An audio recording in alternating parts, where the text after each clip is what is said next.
Next one. A cyclist and a lorry are both stopped at red lights. The cyclist can accelerate at 5 and has a top speed of 10. The lorry, on the other hand, can accelerate at only half the rate that the cyclist can, but is only limited by the city speed limit of 30 kilometers an hour. So that's not actually so relevant for this question, because I don't think this question is going to be over a long enough time that the lorry actually reaches that speed limit. After how long and how far will the lorry overtake the cyclist? So at the very beginning, the cyclist pulls ahead of the lorry, but the cyclist has a top speed which is less than the lorry. So even though it might take some time for the lorry to accelerate and catch up with the cyclist, it ultimately will and overtake the cyclist because it has a higher top speed. So let's look at what's happening in the graphs to understand the story. So here we have the cyclist, and we'll say the time in seconds and their velocity in meters per second, and likewise for the lorry. And for the cyclist will accelerate at 5 up to a top speed of 10. And this slope is 5, gradient is 5, and then will continue at that top speed. Whereas for practical purposes, the lorry will just keep on accelerating at an acceleration of 2.5. Ultimately, it will reach a speed limit of 30 kilometers an hour, but I really doubt that the lorry has to reach that speed before it can catch up with the cyclist, because this story should be only happening over a short period of time. Okay, so what happens when the lorry catches up with the cyclist? Well, the key thing here is, if you can picture that, you can easily see that they've both travelled the same distance, because they're both at the same point in the road when the lorry is caught up with the cyclist. So the trick here is that these areas are the same.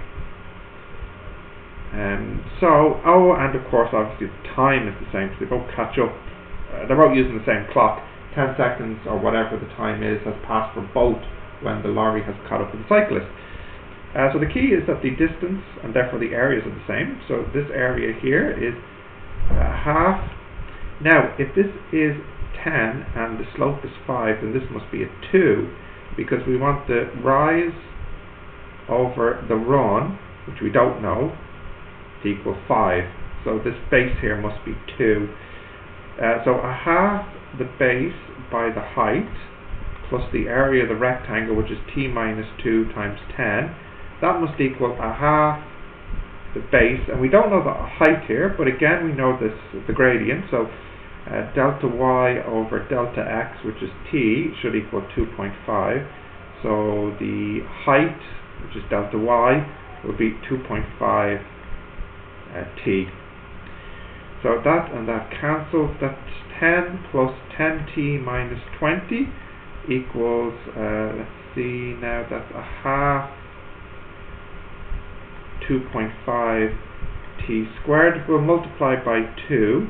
Well, 10 minus 20 is minus 10, and we'll multiply by 2. So that's 20t minus 20 equals 2.5 t squared. Let's multiply by 2 again. 40t minus 40 equals 5t squared. Divide by 5. 8t minus 8 equals t squared. So we have t squared minus 8t plus 8 equals 0. 4, 2, 8. I don't know if this has factors, so we'll just use our calculator. Be lazy. Using the quadratic formula,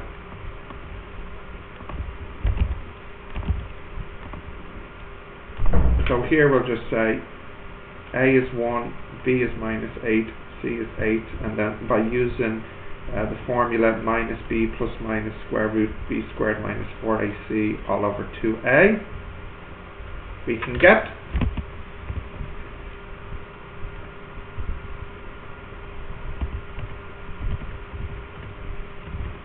either 6.83 seconds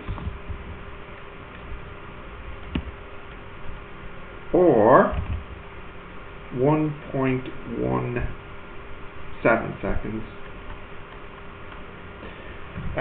So, which is the right one? Which answer makes sense here? Well, we were kind of expecting t to be bigger than 2 on the graph here.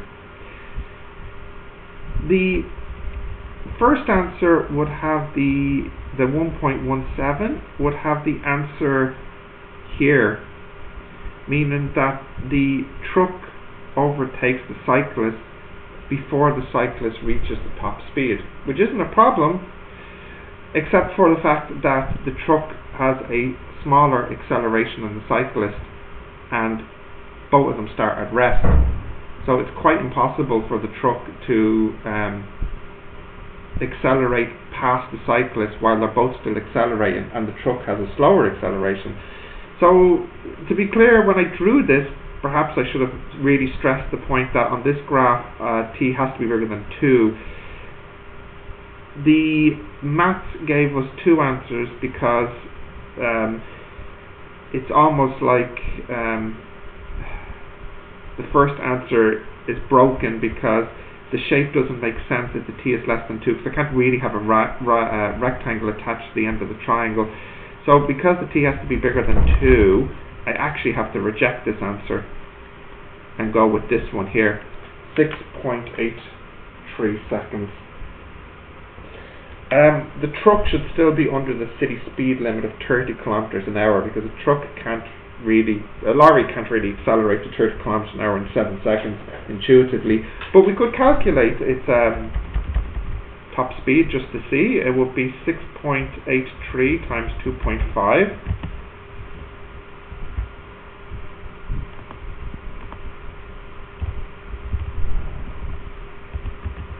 So when the overtaking occurs, the truck is going 17 meters per second, which is 61 kilometers an hour. No, that's not right.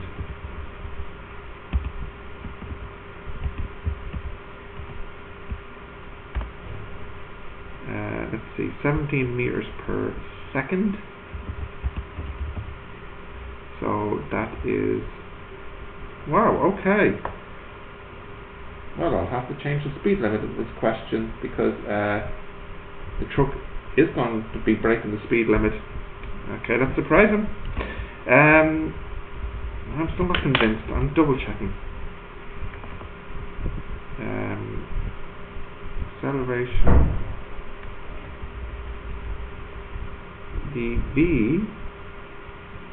Okay, so this is 6 and 2.5, so 6.83 times 2.5, so that is going at 17 meters per second. Okay, so in a minute it will do that, in an hour it will do that, 5 by 1,000. Right, okay, I'm going to change the info on the question. So and the other thing I wanted is the distance travelled.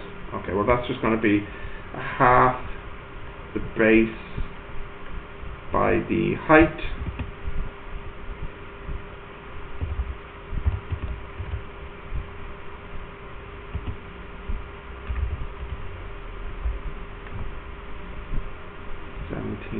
.075.